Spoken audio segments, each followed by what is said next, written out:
just give a shit, man. A lot of people get caught up with content. Like, where do I start? What do I create? I want to help other coaches. What's up, guys? We are here at the Arnold Sports Festival in Columbus, Ohio. I drove up to coach my client, Joe. Joe's competing in the men's physique division at the amateur Arnold, looking to go for his pro card. Joe's been a client of mine for 5 years, and I wouldn't have missed this. He's very, very close and very excited for how he's going to do. So far, we did the morning show.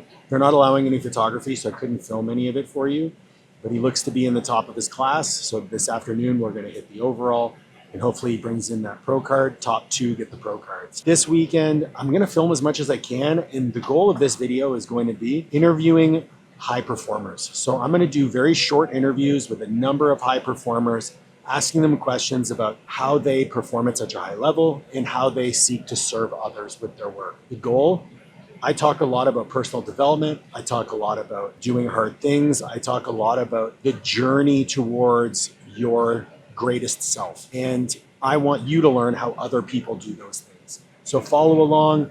We'll hit the expo, we'll hit some training sessions, and we'll get you as much information as I can. Also, I guess it wouldn't be a vlog unless I showed you the fact that I'm working and have food. So I've got a meal here, this cream of rice, some berries, whey protein, and Greek yogurt. And I've got my trusty laptop. Stupid face track thing isn't working. Trusty laptop. Doing some video reviews and client check-ins. Gotta hit it on the road. Talk to you soon.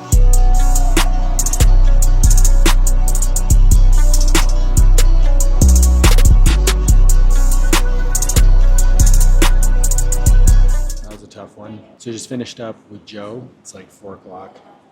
And unfortunately missed his pro card by 1 spot for the second time. Honestly, it breaks my heart because I know what this guy puts into it. Joe has been my client for over 5 years. He and I started working together on his nutrition while he was still competing in powerlifting. And then he decided he wanted to compete in men's physique. And at the time, I had never coached a men's physique competitor or a bodybuilder for that matter, nor had I competed in bodybuilding myself. And I said, yeah, sure, man. You want to do that? I can refer you out to somebody. And he looked at me and said, no, man, I want you to coach me. I want to be with you while you learn. I have full confidence in you. And I really dove into bodybuilding after that, learning the nuances, doing John Jewett's course, G3 University, and then going through my own preps, all while prepping Joe. This guy put all of his trust in me, and unfortunately, he wasn't able to pull it out. I'll have some B-roll up here of his performance. The dude looked incredible. He walked away with his class, and top 3 in the overall, top 2 got pro cards. Arguably, he beat the guy in second place from the front, but the guy beat him from the back. And in men's physique, back's very important. We brought up Joe's back a ton, but unfortunately we need to bring it up even more. So we've got 15 weeks to get him ready for the next pro qualifier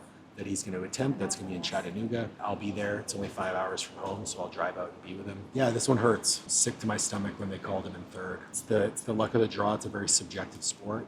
You can put your best on stage, and unfortunately, sometimes your best isn't good enough. Just had another meal. I'm gonna go do some cardio in a little bit, and then go to a meetup at a gym here hosted by Think Big Bodybuilding Channel. So there's gonna be a lot of coaches there, and I'll hopefully get you guys my first interview with Coach.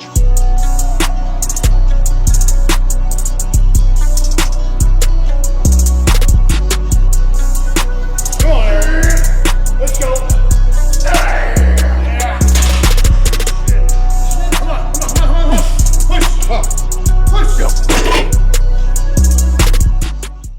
What's up, guys? We're here at the Power Shack. I got Big John Heck, Joey Szatmary, and Eric Bugenhagen in the house. We're just hanging out, getting a training session in. I'm doing my lower body C workout. They're hitting some pressing and triceps. And we're gonna ask them some questions. We're gonna see and learn from the best. John is one of the most sought after strength and conditioning coaches in the strongman industry. Right now he's got 3 competitors competing in the Rogue Strongman Championships here at the Arnold. Joey has been an incredible coach for a long time, very successful on YouTube, inspiring so many people. Just walking around the expo today, literally everyone stopped him to say thank you for putting out content the way that he does. And then Eric's just an animal. So we'll ask them each a question that pertains to them, and so you can learn something. First coach for an interview is John Heck. What's going on, guys? John Heck here. Way up high in the clouds. Yeah. So we're gonna ask John. John, when you're coaching nutrition, Yeah. A young coach comes up to you, says, I want to get into nutrition coaching. What's the most important thing I need to focus on with my clients? That's a good question. Honestly, I think with nutrition, working one-on-one with clients, understanding the massive psychological component to this and understanding the communication aspect. If you're working with Gen Pop, you have to understand this is probably going to be very new to them, very out of their comfort zone. If you're dealing with someone who is overweight, they may have body image issues, they may have a certain relationship with food, things like that. People experience dieting very differently, individual to individual. So understanding that, kind of understanding the human factor, getting to the bottom of it, developing trust with that person, knowing there's some people you might have to push them, hold them accountable, be a little bit firm with them, and other people there may be some underlying things you need to be a little bit more gentle and understanding with, or maybe struggling with it. So I think just not getting too caught up in the X's and O's, the macros. It's not just numbers on a spreadsheet. You're dealing with a human being going through a very psychologically demanding thing that's 24/7 for many, many weeks. So coaching the human element is huge. So that couldn't have been a better answer, to be honest.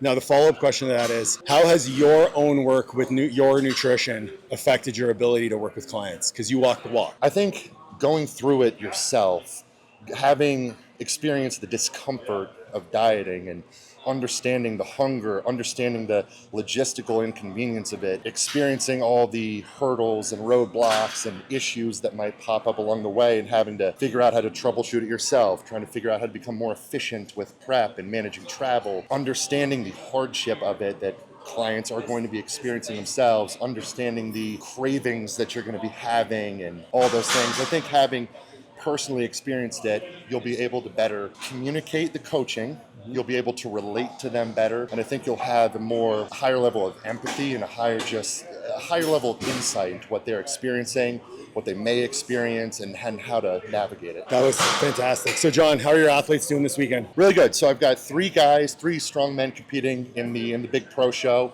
I've got a handful of guys competing in the amateur strongman as well, but my guys in the big show, Lucas Hatton, Tom Evans, and Bryce Johnson, they both had a great day one. They all crushed the deadlift. Most of them had a pretty solid showing on the dumbbell. Some of them, I wish they could have done better there, but good day on the stone shoulder too. So they're all in solid position going into day two. No doubt fueled. Thank you, John. Appreciate it. Yes, sir. Come sit over here, big fella. Well, how do you spell cum when you ask me that? I'm just sitting on one of his torn quads. You can sit. It's okay. All right, we're good. So I'm here with Joey Szatmary. Joey and I actually started a podcast together. It's called Building Forward. And if you want to check it out, it's on YouTube. You should check it out. You should check it out. You should check it out. But I want to ask you, Joey, Yeah. we've had some really good conversations about social media. I'm interviewing coaches who've done something, most coaches find really challenging. Social media is a big barrier for the coaches that I work with. Yeah. If you had one piece of advice for somebody who wants to leverage social media for coaching, what would that be? Well, my first question is, has everybody sat on your lap that you interviewed prior to me? Or is this just a testament to our friendship? I climbed John like a tree. Well, now I'm just jealous. But anyway, I digress. We'll talk about it later. One of the biggest things I would say that has helped me when it comes to being a coach and social media is answering the questions that either you had at a certain stage or the stage of where your audience is. And I really feel like by answering those questions and being a resource, that's not only going to solve problems for the clients that you're serving, but it's also going to build you as an authority figure, and it's going to attract them to you as a coach and your services. So I think it's a really big one. And a lot of people get caught up with content, like where do I start? What do I create? And a lot of times the answers are right in front of us, right? So it's kind of just thinking about where were you at this point in your career with training or your business, and more so where are they at? And what questions do you think that they have or that you had? And just be a resource without any expectations. That's a big one too. It's like no expectations. Do it because you want to help and serve, and that's going to gravitate those people, towards you. And then I'll just add a little bonus one on here because everybody likes a little bonus: is being authentic. Like just be yourself. Everybody's trying to be the next influencer, or they're trying to take other styles from other people. And what's going to separate you from everybody else is your personality, your style, your flavor. And I'm going to keep going with this because I want to try to put as much pressure on Paul's quadricep as possible to see how much pain he can physically endure. I just did 400-pound split squats, so I'm okay. You're pretty strong, but he also has a massive erection right now. We can cut that out. But anyway, clip that. For your editor. Oh, yeah, forgot. You have an editor. Yeah. So anyway, yeah, man, thanks for having me on. Hopefully that gave you some pointers, and it wasn't beautiful. something that somebody said. So. No, that was awesome. All right, Thank you, brother. Joey. I love you. Love you too. All right, guys, we're here at Elite FTS. I'm with the man, Dave Tate. As I was coming up as a strength and conditioning coach, I learned everything from Elite FTS. And to have Dave here, willing to answer some questions, pretty special. So Dave, I'm a young coach starting out in the industry. What is the best advice that you would have for me? Communication, to learn how to communicate. It's multifaceted here. There's a difference between knowledge and understanding. Knowledge is easier now than in any time in history, right? AI has even compounded it to even a higher level, to where knowledge has really never been the problem, right? Because 90% of what you're gonna know as a coach, you're probably never gonna use. And then the more you go down those rabbit holes, the more you find other rabbit holes that you want to go down that just, build more and more knowledge that is kind of useless if you're never going to use it, right? Now, the understanding is being able to take that knowledge and then apply it to the result that your client or that you're looking for. That's a different skill set. So in the real world, the way this works is I can always find a coach that has 10% of the knowledge that you do, but they understand that 10% better than you understand the additional 90% that you know. So thus their clients then have way better results, they have a way better business, they have way better success because they understand what they're putting out there. Even if we would look at that and say, oh, that looks like bullshit, that doesn't make sense and all that from the knowledge that we know, doesn't matter. Once you have that understanding, then you have to be able to communicate that. That's the biggest gap. They're intertwined, right? Because you to really have understanding, that also means you have to have the ability to communicate it. And that's why coaches typically have a better understanding than others, because they have to learn it, but then they have to teach it. As you teach, you learn more. You learn how to become a better teacher because you're actually teaching it. Then you start asking yourself, is there a better way to explain this? So the understanding, so coaching is a better way it's another way to build that understanding with that. So those two there is, don't fall down the knowledge rabbit hole as deep, but fall down the understanding rabbit hole deeper, and then learn the most effective way to communicate to whom you're speaking with. So one of the things that I speak about with young coaches, especially when they're having trouble acquiring clients and learning that communication, is using the tools that we have available to us, our immediate community, the people around us, and then social media to start putting out content. That content can be used to leverage towards improving your communication. What do you think about that? I think you got to look at what leverage actually means. Right. Where that means to lever something, right? So where I see the biggest blind spot, giant blind spot, is they don't know what they're leveraging. They don't know what indicator they're trying to drive. So you can't leverage something that you don't even know that you're trying to leverage. Like follower count, views, watch time, all that stuff, that all is a metric, but it's a metric to leverage what, right? If I'm in retail, so my leverage is going to have to be sales that are going to come through the cart, right? So that has to leverage those sales. So you have to know what that indicator is, or indicators that you want to leverage. Then when you get there, then you got to find correlations between whatever that is on social media, and is it impacting any of these things over here? Because if it's not impacting those things, then your time is better spent doing something else that will. And we see this in the real world, in your space, in the coaching space. The coaches I know that are the most financially successful have under 500 or 5,000 followers, right? The ones that have hundreds of thousands of followers are the ones that are contacting you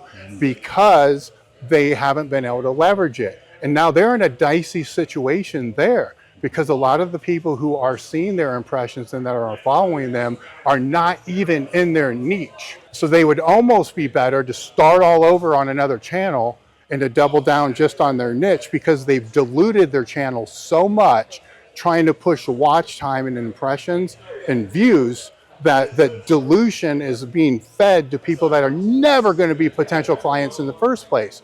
So that would be like buying billboard TV ads, right, on programs that have nothing to do with the niche that you're in or the industry you're in. It's stupid. Nobody would ever do that. But yet they do that across social media. Yeah, I think the biggest thing I see there is like coaches will get into social media and try to build a personal brand on themselves and their personalities and things like that. But that's not going to leverage a coaching business. That's not going to drive business.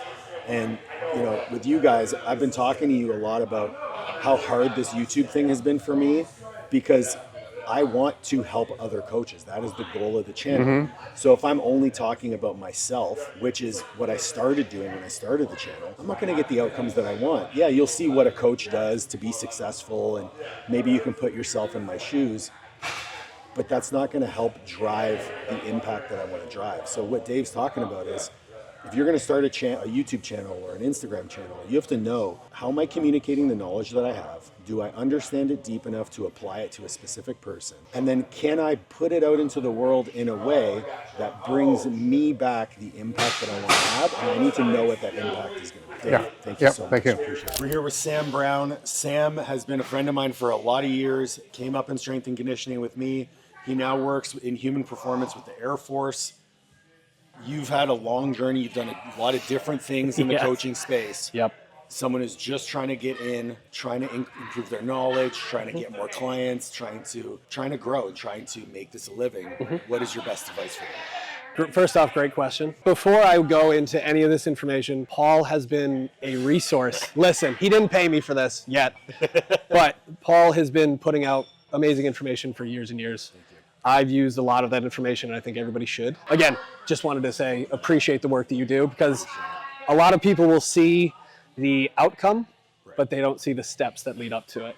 And that kind of leads me to the advice I would give is, understand it's going to take far more work than you think it will. A lot of people think they can just put out a training plan or a training program and sell it online and people will buy it. Build a social media platform. Exactly. It's any single one of these things that makes a really quality coaching business takes a lot of effort and work. I would say though, at the base level of how to become, the best coach you possibly can, always remember who you're working for. A lot of people will try to put out information to impress other coaches, but not have an impact with the people they're trying to work with. Also, care. Actually care. Just giving a shit. Just give a shit, man. Like, that's one of the greatest pieces of advice I've ever heard in my life. Because if you give a shit about what you're doing, you're going to want to do a good job.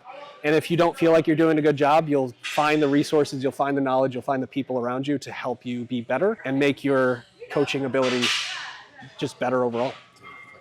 Dude, I fucking love it. Appreciate it. Here to here, folks. I'm the man. You should learn everything from me. Easy. To easy. That's it. Link in bio.